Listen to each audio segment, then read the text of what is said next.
Hər kəsə salam, sizi bu dərin təhlildə görməyimə çox şadam. Gəlin dərhal mətləbə keçək. Biz elə bir dövrdə yaşayırıq ki... Hər şey, sanki hər kəs diqqətimizi dağıtmağa çalışır. Ay sağ ol, tamamilə elədi. Hər bir tədbiq, hər bir bildiriş sizin diqqətinizi çəkmək üçün amansız bir rəqabət aparır. Yəni, məlumat bolluğu içindəyik, amma əksəriyyətimiz sadəcə boğulduğunu hiss edir. Bəli.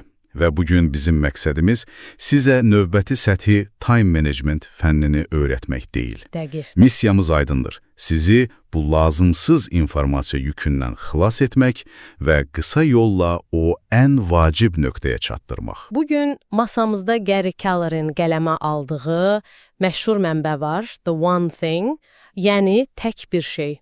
Çox güclü materialdır. Düzü bu elə bir mövzudur ki, çoxumuzun buna ciddi ehtiyacı var. Elədi ki, var. Və dərhal qeyd etmək istəyirəm ki, sizin zamanınız bizim üçün çox dəyərlidir. Bu təhlili məhz sizin üçün xüsusi olaraq hazırlamışıq. Yaxşı, gəlin bunu aydınlaşdıraq. Yəqin ki, şəhərli fırıldaqçılar, yəni o Sirius Lakers filmini xatırlayırsınız. Hə, o məşhur səhnəni deyirsən yəqin. Bəli. Kovboy körlü atının üstündə dayanır, şəhərli Miçə tərəf dönür və tək bir barmağını havaya qaldıraraq deyir: həyatın sirrinin nə olduğunu bilirsən, bu, tək bir şey. Sən o bir şeyə sadiq qalırsan və qalan heç nəyin heç bir mənası qalmır. Kino üçün əla sətirdir, amma reallıqda da məhz belə işləyir.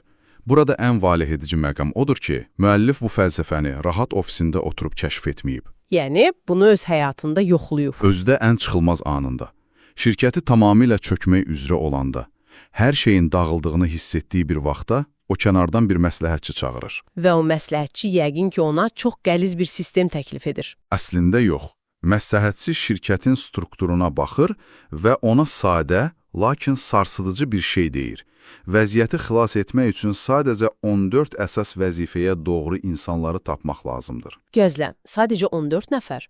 Təsəvvür edin, şirkət batır və kimsə sənə deyir ki, yeganə dərdimiz cəmi 14 nəfərlə bağlıdır. Hə, yalnız 14 nəfər.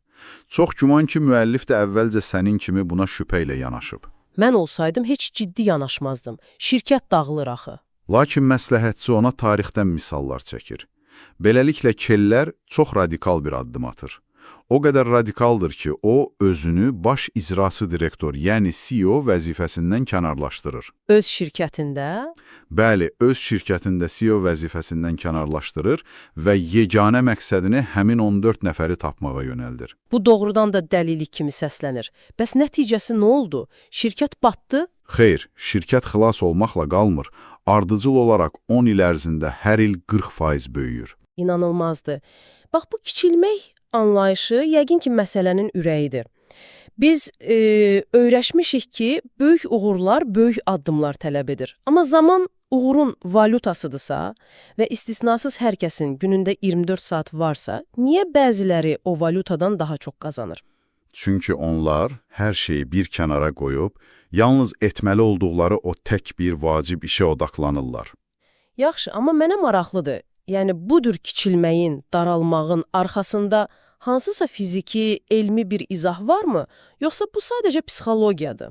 Əslində var və bunun arxasında çox gözəl bir metafora, yəni domino təsiri dayanır. Gəlin 2009-cu ilə qaydaq.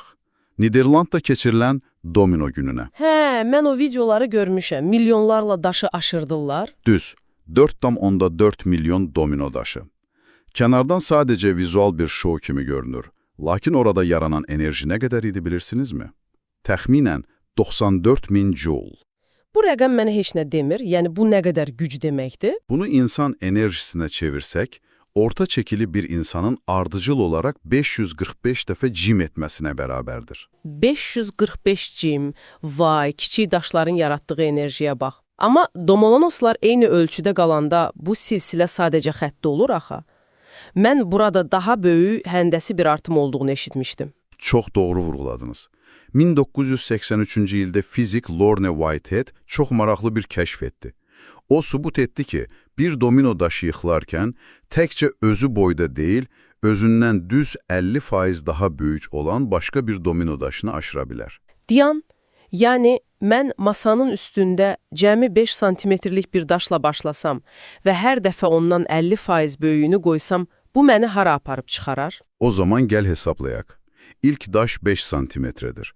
Bu ardıcıllığı davam ettirsək, 18-ci domino daşı artıq məşhur Pisa külləsi boyda olacaq. Yox bir. 18-ci daş Pisa gülləsi. Hə, 31-ci domino daşı Everest dağından düz 3000 fut daha hündürə çatacaq. Və əgər 57-ci daşa qədər gəlsən, Görəsən 57-ci nə boyda olar? 57-ci domino daşının hündürlüyü yer kürəsi ilə ay arasındakı məsafəni əhatə edəcək qədər nəhəng olacaq. İnanılmazdır. Bir tərəfdə 5 santimetrlik daş, digər tərəfdə isə ay. Təbii ki, bu fiziki bir metaforadır. Amma mənbə bizə deyir ki, həyatda uğur da məhz belə işləyir. İnsanlar böyük hədəflərə eyni anda hər şeyi etməklə çatmırlar. Ən doğru dominonu tapıb onu aşırdırırlar. Deyirlər, uğur həmişə özündən sonra izlər buraxır. Tarixdə bunun sübutları varmı? Yəni, korporasiyalar və ya insanlar bunu necə tətbiq edib? Əlbəttə, dünyanın ən böyük şirkətlərinə baxsanız görərsiniz. Məsələn, KFC. Onların sirri minlərlə yemək deyil, tək bir məxfi toyuq reseptidir. Hə, elədir. Və ya Intel, onları bu günlərə gətirən nədir? Mikroprosesorlar. Google'ın yeganə tək şeyi axtarış sistemidir. Apple'ın məhsul təkamülünə baxın. Əvvəlcə Mac, sonra iPod, daha sonra iPhone.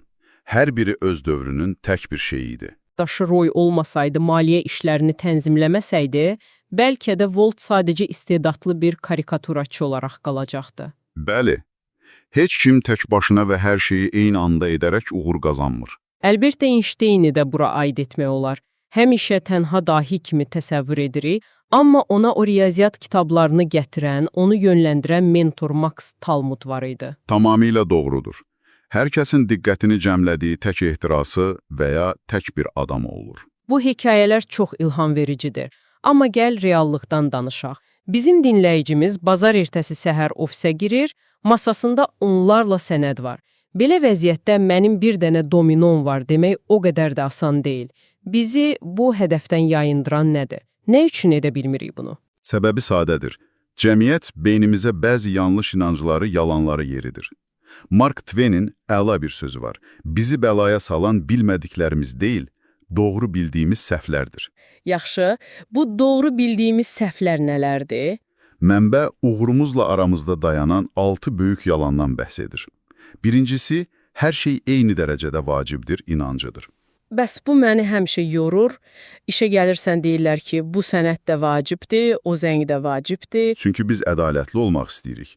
Hər işə eyni vaxtı verməyə çalışırıq. Amma nailiyyət dünyasında hər şey bərabər deyil. Wilfredo Pareto adlı iqtisadçını yəqin xatırlayırsınız. Pareto qaydası. O məşhur 80-20 qaydası. Elədir. O sübut etdi ki, bizim səylərimizin 20%-i nəticələrimizin 80%-ni gətirir. Bəs biz niyə bunu unuduruq? Yəqin ki, o ediləcəklər siyahılarına görə, to-do siyahılarına görə. Ay sağ ol. O siyahılar əslində bizim sağ qalma siyahılarımızdır. Mən səhər 15 iş yazıram o siyahıya, axşam 13-ü qalır. Özümü dünyanın ən tənbəl adamı hiss edirəm. Çünki uzun siyahıda hər şeyin üstündən xətt çəkmə ehtirası bizi əsas işdən yayındırır. Bizə uğur siyahısı lazımdır. Mənbə burada ekstremal Pareto anlayışını təklif edir. Ekstremal Pareto necə olur? Yəni 20%-in də içindən seçim edirik. Bəli. Təsəvvür edin 10 işiniz var. Pareto deyir, ikisi vacibdir. Ekstremal Pareto deyir ki, o 2 işin də içindəki ən vacib tək bir işi tap. Müəllifin qəşəng bir misalı var. O 40 yaşında gitara öyrənmək istəyir, amma günə cəmi 20 dəqiqə vaxtı var. Günə 20 dəqiqəyə gitara öyrənmək olar? Dostundan məsləhət alır. Dostu deyir ki, bütün mürəkkəb akkordları kənara qoy, yalnız minor blues qammasını öyrən. Və bu doğrudan da işə yarayır. Yaradı. Çünki o tək qammanı mənimsəyəndə klassik rock mahnılarının çox böyük bir qismini çala bildi. Çox maraqlıdır. Lakin gəl məsələyə başqa tərəfdən baxaq.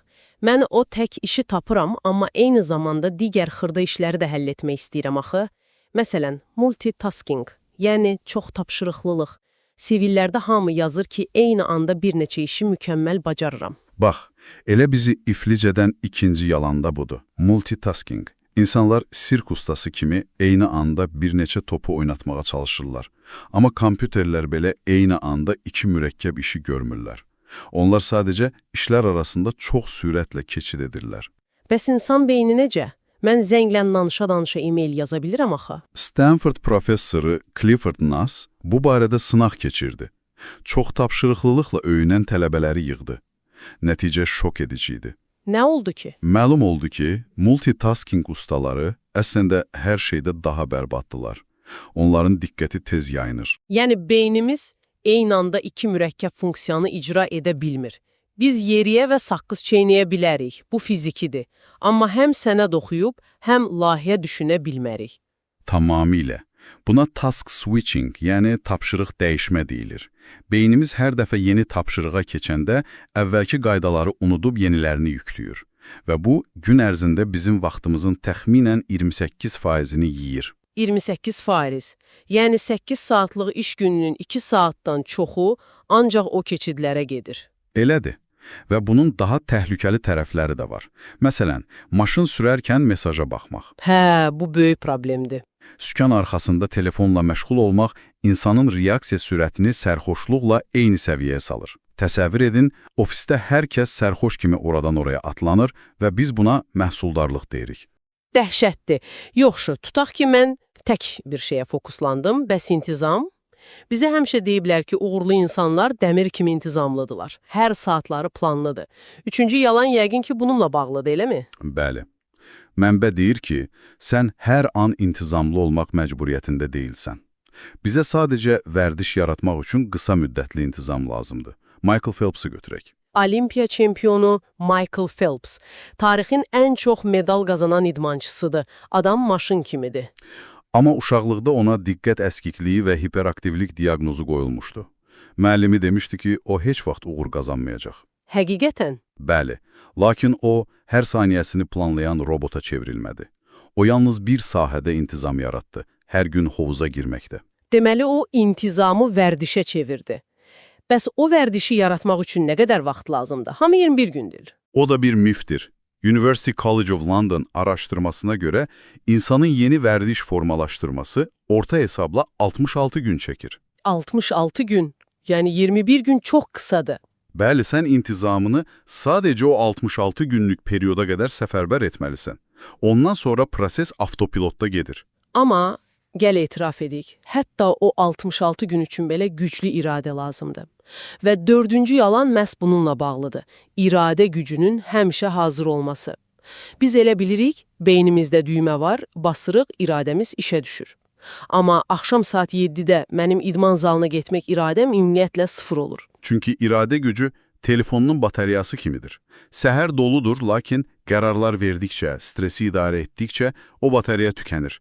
Baba Shivin Stanfordda apardığı araşdırma var. O şokoladlı tort araşdırması. Onu çox sevərəm. Ha, tələbələrin bir qrupuna 7 rəqəmli ədəd verirlər ki, əzbərləsinlər. Digər qrupa sadəcə 2 rəqəmli ədəd. Dəhlizdə isə şokoladlı tort və meyvə salatı təklif edirlər. Nəticədə 7 rəqəmi əzbərləyib beynini yoran tələbələrin tortu seçmə iddialı 2 dəfə çox olur. Çünki beyin yorulur və iradə iflik olur. Dəqiq.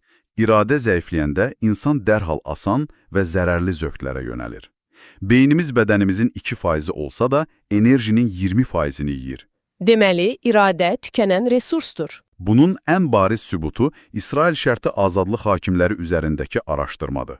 Hakimlər səhər saatlarında, yəni batareyaları dolu olanda, məhbusların 65%-nə müsbət qərar verirlər. Bəs günün sonunda nə baş verir? Günün sonuna yaxın bu rəqəm 0-a düşür. Heç kimə müsbət rəy vermirlər. Yəni, adamın bəxtindən asılıdır işi hansı saata düşüb. Niyə belə olur axı? Çünki beyin qərar verməkdən o qədər yorulur ki, riskə getmir. Avtomatik olaraq ən asan qərara, yəni xeyr deməyə qayıdır. Ona görə də ən vacib işi səhər görməlisiniz. Düzü bu məni düşündürdü. Yəni, vacib layihəni axşama saxlasam, böyük ehtimalla məhv edəcəyəm. Gəl keçək 5-ci yalana. Bu, hamının axtardığı o məşhur balanslı həyatdır. Work-life balance. İş, ailə, dostlar hamısına eyni vaxt ayırmaq. Bunun nəyə pisdir? Çünki mütləq balans illüziyadır. Fövqəladə nəticələr üçün nəyəsə fokuslanmalısınız. Sehr ortada yox, uçlarda baş verir. James Patterson'ın möhtəşəm bir metaforası var. Həyatda 5 topu sirk ustası kimi havada oynadırıq. İş, ailə, sağlamlıq, dostlar, dürüstlük. 5 top. Fərqləri nədir? İş rezin topdur. Yerə salsanız geri sıçrayacaq. Lakin qalan 4'ü şüşədir. Onları salsanız çidik-çidik olacaq, zədələnəcək. Buna görə də bizə əks balans lazımdır, düzdür? Bəli, counterbalancing. İş həyatında uzun müddət balanssız qala bilərsiniz. Bir layihəyə aylarla vaxt verə bilərsiniz, çünki rezin topdur. Amma şəxsi həyatda bunu edə bilməzsiniz. Ailəni aylarla kənarda saxlamaq olmaz yəni. Qətiyyən. Orada ancaq qısa müddətli əks balanslar etməlisiniz. Çox realistik yanaşmadır. Gəl 6-cı yalana baxaq. Böyük olmaq pisdir. Big is bad. İnsanlar çox vaxt böyük hədəflərdən qorxurlar. Məsələn, dükan açmaq istəyir, şəbəkə deyəndə təşvişə düşür. Bu qorxunun adı megafobiyadır. Böyük hədəflərdən qorxmaq. Saber Batiyə xatırlayaq. Cibində cəmi $250 Amerikaya gələndə dünyanın ən böyük şirkətini qurmaq xəyalı var idi. Və o, Hotmail-i yaratdı, sonra da Microsoftda 400 milyona satdı. Bəli. Və ya Arthur Guinness, İrlandiyada pivə zavodu üçün icara müqaviləsi imzalayanda müddət nə qədər idi?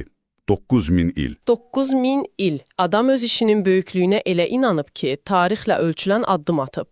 Stanford psixologu Carol Dweck bunu inkişaf mentalitesi adlandırır. Böyük düşünməsəniz, atacağınız addımlar da cılız qalacaq. Yaxşı, biz artıq bu 6 yalanı darmadağın etdik.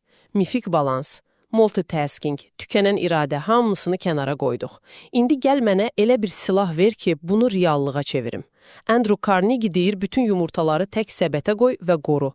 Bəs o düzgün səbəti necə tapaq? Mənbə bizə bütün kitabın xülasəsi sayıla biləcək fokuslanma sualını verir. Sual belədir. Mənim edə biləcəyim o tək bir şey nədir ki, onu etməklə qalan hər şey ya asanlaşsın, ya da lazımsız olsun? Gəl bunu hissələrə bölək. Mənim edə biləcəyim. Bəli, etməli olduğum demir, real olaraq imkan daxilində olan addımdan danışır. O tək bir şey. Yəni 3-4 seçim yox, yalnız biri. Və ən vacibi, onu etməklə qalan hər şey ya asanlaşsın, ya da lazımsız olsun. Bu, Arximedin rıçaq prinsipidir. O qədər doğru ilk dominonu tapmalısan ki, onu aşırtmaq digərlərini uçursun. Deməli, bazar ertəsi ofisə girəndə siyahıma baxıb bu sualı verirəm. Amma bu sadəcə iş üçün deyil, makro və mikro səviyyədə də olar, düzdür? Əlbəttə, makro səviyyədə soruşa bilərsiniz ki, bu həyatda məqsədim olan o tək bir şey nədir? Mikro səviyyədə isə maliyyə, sağlamlıq üçün tətbiq edin. Məsələn, enerjimi artırmaq üçün edə biləcəyim tək şey nədir? Bəlkə şəkəri çıxarmaq, qalan hər şeyi asanlaşdıracaq? Həyat yoldaşımla münasibətləri yaxşılaşdırmaq üçün bu həftə edə biləcəyim tək şey nədir? Yəni, bunu vərdişə çevirməliyik. Qətiyyən, elədir. Çünki zamanınız, diqqətiniz, iradəniz tükənir. Onları hər xırda məsələyə bərabər sərf etməyin. Bəzi işləri heç görməsəniz belə, dünya dağılmayacaq. Əsas o vacib ilk domino daşını tapıb aşırmaqdır. Uğur eyni vaxtda deyil, ardıcıl baş verir. Bax, bu doğrudan da bugünkü müzakirəmizin ən vacib xülasəsidir. Məlumat dənizində boğulduğumuz anlarda multitasking illüziyasından qurtulub öz dominomuza yönəlməliyik. Amma bu dərin təhlili bitirməzdən əvvəl sizi fərqli və provokativ bir fikirlə baş-başa buraxmaq istəyirəm. Bilirsiniz, bizə həmişə deyirlər ki, öz üzərində işlə, zəif tərəflərini inkişaf etdir. Amma özünüzə bir anlıq bu sualı verin.